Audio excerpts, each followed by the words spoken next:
এমন অনেক মানুষ রয়েছে যাদের টাকার কোনো অভাব নেই, তারপরেও তারা ঘুমাতে পারে না। আপনার কল্পনায় যেসব কিছু মানুষের জন্য সুখ নিয়ে আসার কথা তার সবই তাদের আছে, কিন্তু তবু তাদের মানসিক শান্তি নেই। তাদের নেই সেটা, তারা নিজেদের উপর খুশি নয়। বিভিন্ন রকম ড্রাগ এবং মদ পান করে, বাস্তব দুনিয়া থেকে নিজেদের সরিয়ে রাখে। তারা বাস্তবতার মুখোমুখি হতে পারে না। অন্য মানুষরা তাদের ভিডিও দেখে বলে ওয়াও। মানুষ অনেক সময় বিভিন্ন সমস্যা আটকে পড়ে। আপনি আটকে পড়েছেন, আমি আটকে পড়েছি। কখনো কখনো আমরা এখান থেকে মুক্তির কোনো উপায় দেখি না। ওই পরিস্থিতিগুলো হলো আমাদের আল্লাহর পক্ষ থেকে সর্বশ্রেষ্ঠ উপহার দেওয়ার একটা উপায়। ওই পরিস্থিতিগুলোতেই তিনি আমাদের অন্তরগুলোকে পথ প্রদর্শন করেন। আমরা যদি কেবল সেই পরিস্থিতিগুলো ব্যবহার করে আল্লাহকে পেতে পারি, আল্লাহর সাথে কথা বলতে পারি, এর জন্য আপনাকে আরবি জানতে হবে না, এর জন্য আপনাকে অনেক বেশি কোরআনও জানতে হবে না। জাস্ট আল্লাহর দিকে প্রত্যাবর্তন করুন আর বলুন, ইয়া আল্লাহ, আপনি তো সর্বশ্রেষ্ঠ পরিকল্পনাকারী। ইয়া আল্লাহ, আপনার মতো কেউ আমাকে ভালোবাসে না, কেউ আমার প্রতি আপনার মতো যত্নবান নয়। এটা কখনোই সম্ভব নয় যে আপনি আন্তরিকতার সাথে আল্লাহর নিকট হেদায়েত কামনা করবেন আর তিনি আপনাকে ফিরিয়ে দেবেন। আমি স্বাস্থ্য চাই, অসুস্থতা থেকে সুস্থ হতে চাই। আমি চাকরি চাই, আমি টাকা চাই, আমি উত্তম পারিবারিক অবস্থা চাই, আমি বর্তমান অবস্থা এড়াতে চাই। আমি চাই অন্য মানুষ যেন আমাকে কোনো কষ্ট না দেয়, আমি চাই মানুষ যেন আমাকে নিয়ে কথা না বলে। যেটাই হোক না কেন, কিছু একটা আপনাকে খুব বিরক্ত করছে। আপনি ভাবছেন, ইস, যদি এই সমস্যাটা পার করতে পারতাম, জীবন মনে হয় প্রশান্তিতে পরিপূর্ণ হয়ে যেত। আমাদের সবারই জীবনে কোনো না কোনো সমস্যা রয়েছে যা আমাদের শান্তিতে ঘুমাতে দেয় না। আর আমরা ভাবতে থাকি, ওহ ভাই, যদি এই সমস্যাটা চলে যেত অনেক ভালো থাকতাম। কিন্তু জানেন কি হয়? যদি এই সমস্যাটা চলে যায়, পরবর্তীতে আরেকটা এসে হাজির হয়। আর যখন নতুন সমস্যা এসে দেখা দেয়, আপনি ভাবেন পূর্বের সমস্যাটা আরও সহজ ছিল। এটা তো অনেক বড় সমস্যা। আপনি যদি আল্লাহর উপর ভরসা রাখতে পারেন, আল্লাহ আপনাকে কি দিবেন? তিনি আপনার সমস্যা শেষ করে দেন না। এই পৃথিবীর জীবনে আপনি কখনো সমস্যা ছাড়া থাকতে পারবেন না। যদি সমস্যা চলে যেত, তাহলে ইয়াকুব আলাইহিস সালামের জন্য আমাদের তুলনায় অনেক আগেই সেটা দূর হয়ে যেত।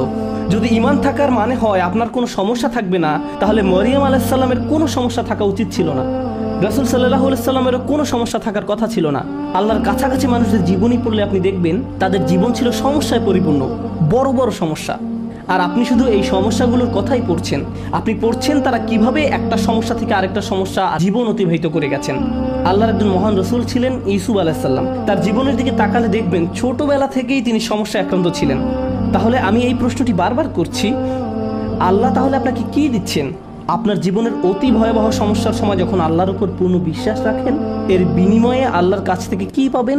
যখন মানুষ আপনাকে বলতে থাকে আল্লাহ তোমাকে অপছন্দ করেন, তাই তোমার জীবনে এসব ঘটছে, বিপরীতে আপনিও ভাবতে শুরু করে দেন আল্লাহ মনে হয় আমাকে শাস্তি দিচ্ছেন, তাই আমার জীবনে এসব বিপদ আপদ ঘটছে।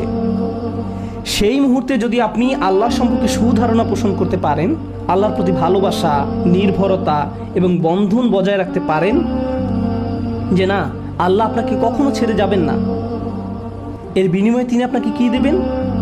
তিনি সে লোকের হৃদয়কে পথ দেখান। আমি আপনাদের গ্যারান্টি দিচ্ছি, যদি আপনার সমস্যা চলে যায়, যদি সে সমস্যাটা অর্থ সংক্রান্ত হয়ে থাকে, এরপর অর্থ আসতে থাকে, যদি এটা পারিবারিক সমস্যা হয়ে থাকে এবং সমস্যাটা দূর হয়ে যায়, এই দুনিয়ার কোনো অর্জনই সেই একটা গিফটের তুলনায় কোনো মূল্য বহন করে না। আর সেই একটি গিফট হলো ইয়াহদি কলবাহু। তিনি সে লোকের হৃদয়কে পথ দেখান। আপনার অন্তরে প্রশান্তি থাকবে। জীবনে যাই ঘটুক না কেন, আপনার মুখে তখনও হাসি থাকবে। তখন মানুষ আপনার দিকে তাকিয়ে বলবে, আরে তুমি হাসছো কেন? তুমি কিভাবে ঠিক আছো? দেখো না তোমার কি অবস্থা হয়েছে। আপনি তখন বলবেন, হ্যাঁ, সব ঠিক আছে। যদি আপনি এই আচরণ রপ্ত করতে পারেন, এমন অনেক মানুষ রয়েছে যাদের টাকার কোনো অভাব নেই, তারপরেও তারা ঘুমাতে পারে না। আপনার কল্পনায় যেসব কিছু মানুষের জন্য সুখ নিয়ে আসার কথা তার সবই তাদের আছে, কিন্তু তবু তাদের মানসিক শান্তি নেই। তাদের নেই সেটা, তারা নিজেদের উপর খুশি নয়। বিভিন্ন রকম ড্রাগ এবং মদ পান করে, বাস্তব দুনিয়া থেকে নিজেদের সরিয়ে রাখে। তারা বাস্তবতার মুখোমুখি হতে পারে না। অন্য মানুষরা তাদের ভিডিও দেখে বলে, ওয়াও, তাদের বাচ্চাদের দোলনাটা কি সুন্দর, তাদের গাড়িটাও কি চমৎকার, আমরাও এগুলো চাই। ইয়া লাইতালানা মিসলা মা উতিয়া করুন। ইস, কারুনের যা আছে আমার যদি তা থাকতো। বসের মতো জীবন। পক্ষান্তরে আপনি যদি আল্লাহর দিকে ফিরেন, তাহলে তিনি আপনাকে এমন কিছু দান করবেন যা কোনো টাকার অঙ্কে কেনা সম্ভব নয়। খ্যাতি বা জনপ্রিয়তা যা আপনাকে দিতে পারবে না। আর তা হলো ইয়াহদি কলবাহু। তিনি আপনার হৃদয়কে পথ দেখাবেন। এটাই ঈমানের সর্বশ্রেষ্ঠ পুরস্কার। এটাই হলো বিপদে পড়ার সর্বশ্রেষ্ঠ পুরস্কার। এখন আলোচনার উপসংহারে এসে বলতে চাই, মানুষ অনেক সময় বিভিন্ন সমস্যায় আটকে পড়ে।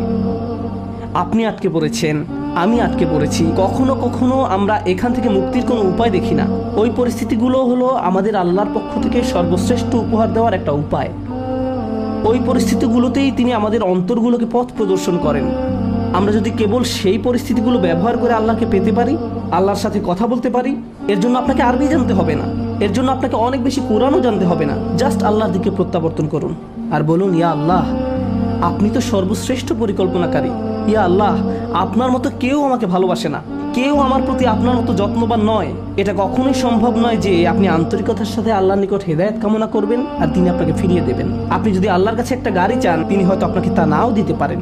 একটা বাড়ি চান, তিনি হয়তো আপনাকে তা নাও দিতে পারেন। আপনি যদি তার নিকট আপনার রোগ ভালো করে দেওয়ার জন্য দোয়া করেন, হয়তো তিনি ভালো করবেন অথবা ভালো করবেন না। কিন্তু একটি বিষয়ে নিশ্চিত তিনি আপনাকে দিবেন, যদি আপনি আন্তরিকতার সাথে প্রার্থনা করেন, আর তা হলো হেদায়েত।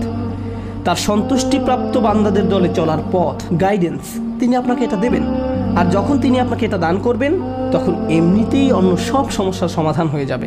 আল্লাহ তাআলা আমাদেরকে সেসব মানুষদের অন্তর্ভুক্ত করুন যারা সত্যিকার অর্থে তার নিকট হেদায়েত চায়, আর আমাদের জীবনের সকল সমস্যাগুলোকে তার কাছাকাছি হওয়ার মাধ্যমে পরিণত করুন, যেন তার নিকট থেকে আমরা হেদায়েত পেতে পারি।